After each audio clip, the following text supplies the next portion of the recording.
contra-ataque. Pior de tudo, o próprio adversário, e aí, time do Santos da parte, torcida, o clima não era de um empate do Santos. Não, o empate, era o 3-1 do Corinthians. O empate surpreendeu o santista. Ou, na pior das hipóteses, que acabasse 1-1, né? O lance do pênalti acontece ali dos 43 para os 44, já no fim da partida. Ficou essa sensação de que o Corinthians deixou escapar, até porque, insisto, o adversário não exigiu tanto. O Santos tem um bom início. 15 minutos iniciais. Vamos lá. No primeiro tempo já tinha acontecido isso. O primeiro tempo acaba com um surpreendente empate do Santos. O Corinthians é surpreendido no final dos dois tempos. Aliás, isso é curioso. Com um lance fortuito, como diria o outro. A gente falou de como o Palmeiras controla o resultado no miolo dos jogos. O Corinthians acontece o contrário. Ele perde um jogo em São Bernardo no começo dos dois tempos. Verdade. E hoje ele deixa escapar uma vitória em um clássico, que é sempre muito importante, no final dos dois tempos.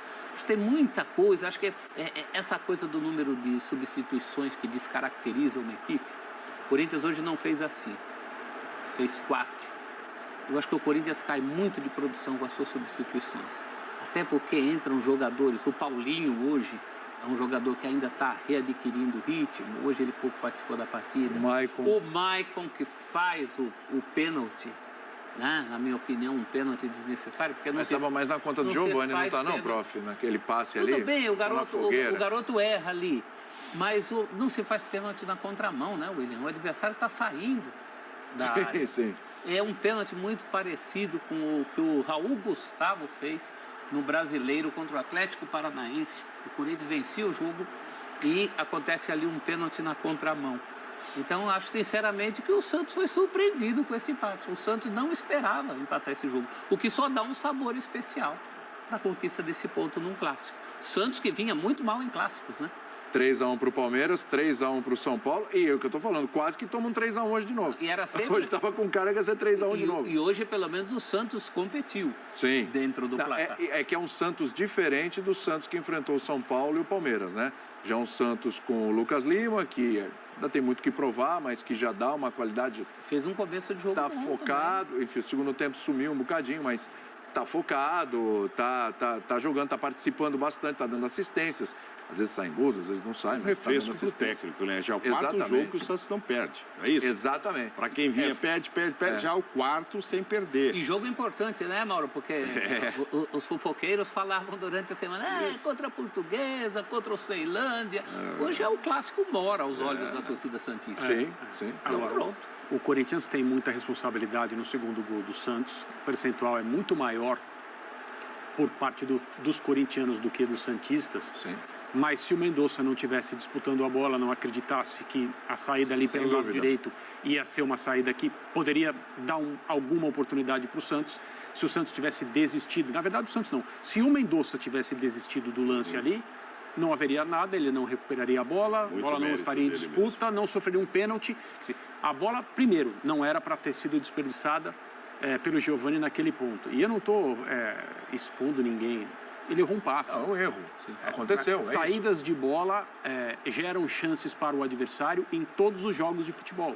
No caso do Corinthians hoje, a infelicidade foi que gerou o empate no final, quando não havia mais muito tempo para qualquer outra mexida no placar. Mas foi a combinação de uma saída de bola errada com um pênalti que não precisava... Assim, o Maicon não precisava nem pensar em cometer o pênalti, porque o Mendonça estava fazendo um movimento de sair da área. E o Maicon falou assim, não, peraí, fica aqui que eu vou te derrubar dentro da área ainda. E foi o que aconteceu. Marcos Leonardo pegou a bola como jogador referência para esse time. A gente tem falado sobre ele aqui.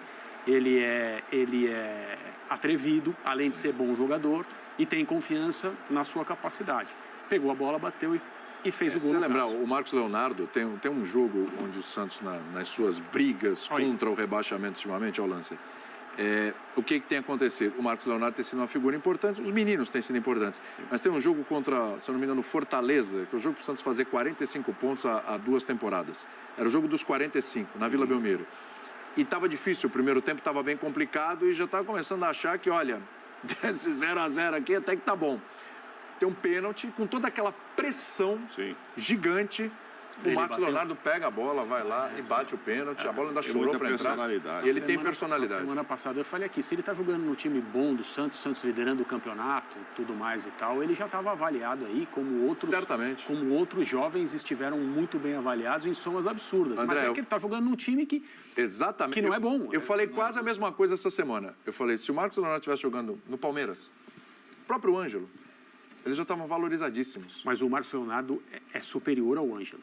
Ah, sim, sem dúvida, sem dúvida. Agora, eu não sei se ele irá ao Mundial, né, em maio. A gente está discutindo muito a posição do André, que viria para o Palmeiras ou para o Vasco e tal, porque o Santos não liberou para ir lá agora, né, e o Vitor Roque acabou se destacando, como qualquer centroavante ali, eu acho que iria se destacar naquele time brasileiro, mas seria uma briga muito boa para essa titularidade nessa faixa deles, Vitor Roque, do Atlético Paranaense, e o Marcos Leonardo. Desde que eu vi pelas primeiras vezes, achei de muita personalidade, ele tem demonstrado isso. Agora, sobre o jogo, é curioso, né?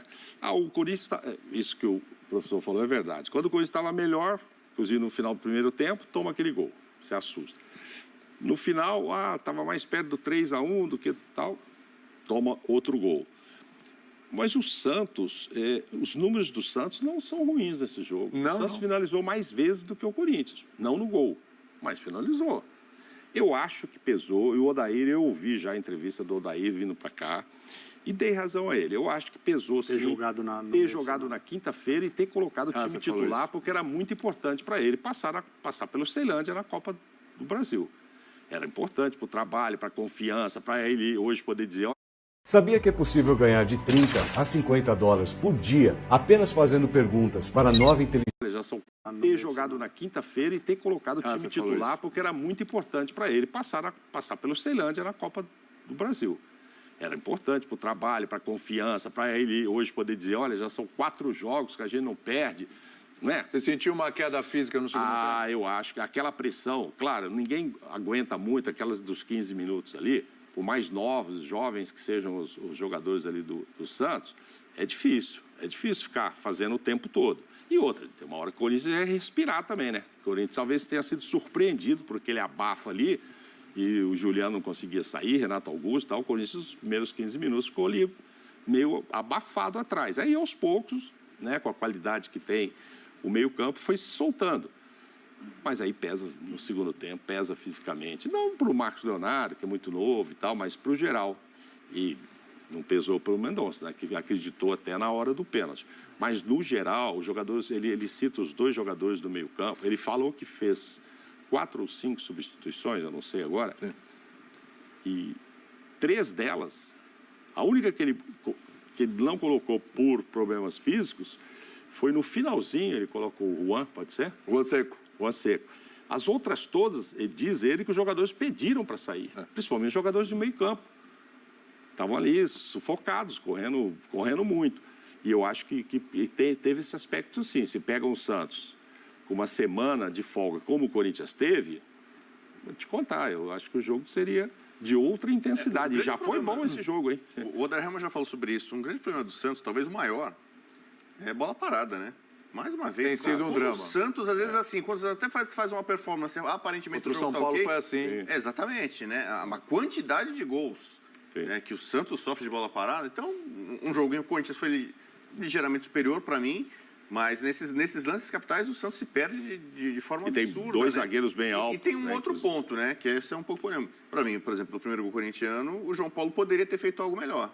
Um cara que nos últimos anos vem sendo uma referência, né, com um craque no time do Santos, o goleiro, ele não tá, em alguns lances ele está vacilando, coisa que ele não fazia antes.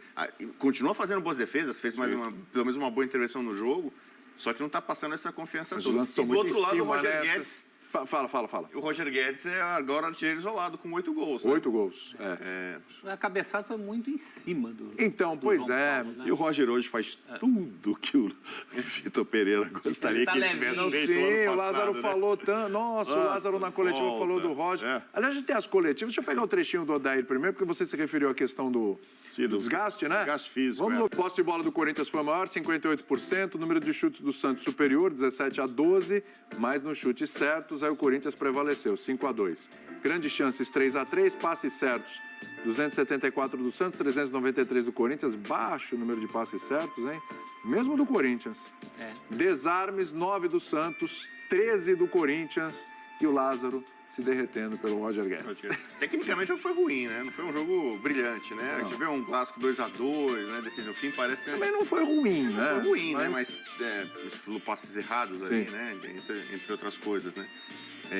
São estágios muito diferentes de um time para o outro, né? O Corinthians teve uma troca no comando técnico, mas a base é a mesma, que já vem sendo reforçada de outras temporadas. Tem alguns jogadores absolutamente históricos, alguns senadores, sobretudo no aspecto defensivo. E o Santos é uma grande incógnita. Só que para aquele santista que estava meio desenganado, temeroso até com rebaixamento no estadual, Paulista. As perspectivas são melhores. Daqui a pouco o Soteldo volta, por exemplo. Há uma promessa de mais investimento, talvez um outro reforço chegando. Então, acho que aquele período mais sombrio para o santista já passou.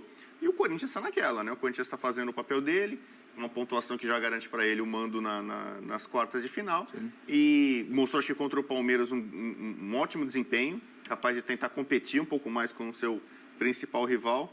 É um Corinthians que vai brigar, acho que, por esse título estadual. E o Santos talvez nem se classifique, mas já termina essa fase de classificação do estadual com a cabeça um pouquinho mais erguida. O Santos precisa vencer o Ituano em Itu e torcer para o Botafogo não vencer o São Paulo, né? Ou então, se o Santos empatar com o Ituano, aí tem que torcer para o São Paulo vencer o Botafogo, né? Essa é a conta, porque hoje o Botafogo tem a mesma pontuação que o Santos, só que tem uma vitória a mais. Então, é isso que o Santos precisa para poder se classificar para a próxima fase. Tem um problema seríssimo no próximo jogo. O Marcos Leonardo não joga. Tá e aí fora. Foi um cartão infantil. Porque foi uma reclamação absolutamente... aprendizado e tal. Exato. Porque perder esse artilheiro nesse jogo decisivo fora de casa contra o Ituano é muito ruim para o Santos. Agora, eu acho assim a situação. Ainda pode classificar, pode ir para as quartas. Não é difícil.